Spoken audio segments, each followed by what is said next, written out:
नमस्कार दोस्तों, मैं आप सभी के लिए लेके आई हूँ सीटेट हिंदी पेडागॉजी की क्लास। इस क्लास में 11 जनवरी 2023 की शिफ्ट में पूछे गए प्रश्नों को शामिल किया गया है। तो आप सभी प्रश्नों को ध्यान से देखिएगा। यदि आप चैनल पर नए हो तो चैनल को सब्सक्राइब अवश्य करें ताकि नोटिफिकेशन आपको मिलता रहे। चलिए देखते हैं। पहला प्रश्न है, शिक्षार्थी अपनी बुनियादी पठन कुशलताओं का निर्माण कर सके, इसके लिए एक शिक्षक द्वारा डैश शिक्षार्थियों को मदद करने की ज़रूरत है। ए, वैयक्तिक और विभेदित अनुदेशन के साथ। बी, कक्षा विशेष के सीखने के प्रतिफल को प्राप्त करने के लिए उनके मानक परीक्षण देने के माध्यम से। सी, वैविध्यपूर्ण तकनीकी का प्रयोग करते हुए। डी, पठन से पूर्व नवीन एवं चुनौतीपूर्ण शब्दावली के साथ। इसका राइट आंसर होगा सी, वैविध्यपूर्ण तकनीकी का प्रयोग करते हुए शिक्षार्थियों की मदद करनी चाहिए। अगला प्रश्न है, कक्षा 2 की शिक्षिका मुद्रित विषय सामग्री में परिचित शब्दों की सटीक और निपुणता भरी पहचान की क्षमता को बढ़ाने पर ध्यान दे रही है। ये शब्द हैं ए, सर्वाधिक प्रयुक्त साइट वर्ड होने वाले शब्द। बी, विषय वस्तु के शब्द। सी, कठिन शब्द। डी, निष्क्रिय शब्द। सर्वाधिक प्रयुक्त होने वाले शब्द जैसे कि चुका है, चुकी है, रहा है इत्यादि, जिसका प्रयोग बार बार होता है बोलने में, उसे साइट वर्ड्स कहते हैं। इंग्लिश में दिस, दैट, दीज आदि साइट वर्ड होते हैं। इसका राइट आंसर होगा ए, सर्वाधिक प्रयुक्त होने वाले शब्द। अगला प्रश्न है, एक से अधिक भाषा का ज्ञान। ऑप्शन ए, भाषा कक्षा में शिक्षक के ऊपर एक बोझ बन जाता है। बी, नवीन कक्षा कक्ष में सीखते समय शिक्षार्थी को उसके समानुरूप करता है। सी, नवीन भाषा के सीखने सिखाने में मदद करता है। डी, नवीन भाषा सीखने में हस्तक्षेप करता है। तो एक से अधिक भाषा का ज्ञान हमेशा ही सीखने और सिखाने में मदद करता है, इसलिए इसका राइट आंसर होगा सी। अगला प्रश्न, एक शिक्षिका कक्षा 4 के शिक्षार्थियों से एक छोटे अनुच्छेद को समझ के साथ पढ़ने और गहराई से उसका परीक्षण करने के लिए कहती है। साथ ही वे आवश्यकता अनुसार शिक्षार्थियों की आधारभूत मदद भी करती है। वह डैश का अभ्यास कर रही है। ए, विस्तृत पठन। बी, गहन पठन। सी, पहेली पठन। डी, सहयोगी पठन। इसका राइट आंसर होगा बी, गहन पठन का अभ्यास कर रही है। अगला प्रश्न, ये सभी प्रश्न 11 जनवरी 2023 की शिफ्ट में पूछे गए हैं। भाषा शिक्षण के लिए एक वास्तविक एवं व्यवहारिक स्थिति का उपयोग करते हुए सफलतापूर्वक भाषा से परिचित होने में शिक्षार्थियों की मदद करने वाली पद्धति कहलाती है। ए, संरचनात्मक उपागम। बी, स्थितिपरक भाषा शिक्षण पद्धति। सी, सभ्य भाषिक पद्धति। डी, द्विभाषी पद्धति। इसका राइट आंसर होगा बी, स्थितिपरक भाषा शिक्षण पद्धति कहलाता है, जिसे सिचुएशन बेस्ड मेथड भी कहते हैं। अगला प्रश्न है,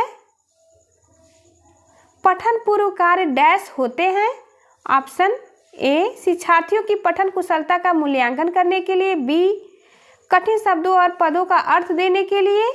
सी, शिक्षार्थियों को पाठ्य वस्तु में प्रवेश करने और उन्हें अभिप्रेरित करने के लिए। डी, पठन सामग्री में प्रयुक्त व्याकरणिक बिंदुओं की व्याख्या करने के लिए। इसका राइट आंसर होगा ऑप्शन ए, शिक्षार्थियों की पठन कुशलता का मूल्यांकन करने के लिए। अगला प्रश्न है,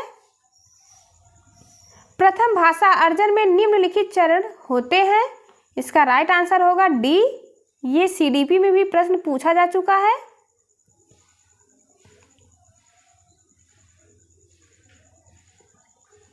अगला प्रश्न, इस उपागम में व्याकरणिक संरचना तथा एकल शब्दों की बजाय अर्थ एवं भाषा को उसकी पूर्णता में देखना शामिल है। ए, शीर्षपाद उपागम।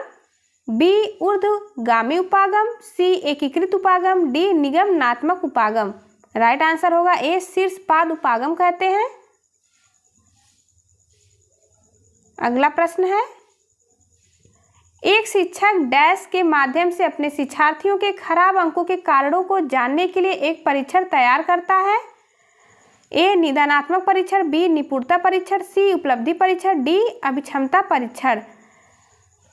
किसी कारण को जानने के लिए हमेशा ही निदानात्मक परीक्षण का उपयोग किया जाता है और समस्या का उपचार करने के लिए उपचारात्मक परीक्षण का प्रयोग किया जाता है, इसलिए इसका राइट आंसर होगा निदानात्मक परीक्षण।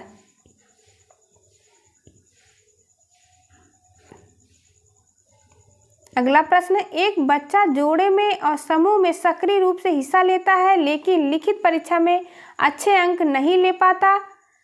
एक शिक्षक के रूप में आप शिक्षार्थी की मदद कर सकते हैं। ए, उसकी सामाजिक अंतःक्रिया की प्रशंसा करते हुए। बी, बच्चे के माता पिता को यह स्पष्ट करते हुए कि लेखन में उसकी कोई रुचि नहीं है। सी, माता पिता से यह अनुरोध करते हुए कि वे उसकी पढ़ाई में मदद करें। डी, उसको नियमित परीक्षण देते हुए ताकि वह सुधार कर सके।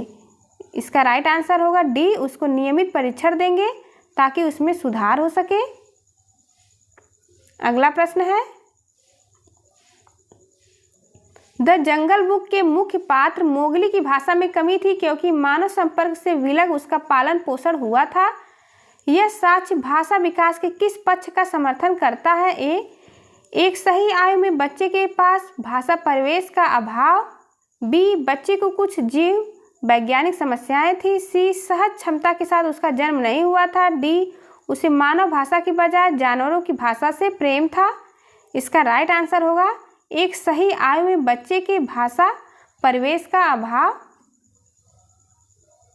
अगला प्रश्न है, अर्थ क्रियात्मकता यानी प्रैग्मेटिक्स की ओर संकेत करता है।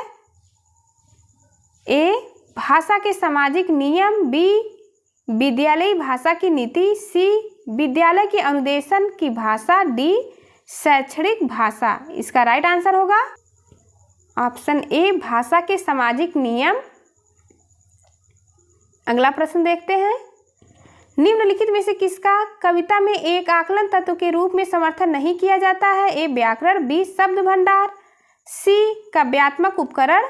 डी, कविता की अंतर वस्तु। इसका राइट आंसर होगा ए, व्याकरण।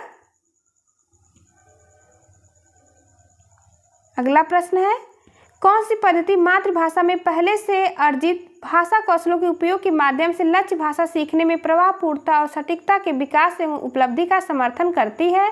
ए, प्रत्यक्ष पद्धति। बी, व्याकरण अनुवाद पद्धति। सी, द्विभाषी पद्धति। डी, श्रव्य भाषिक पद्धति। राइट आंसर होगा इसका बी, व्याकरण अनुवाद पद्धति।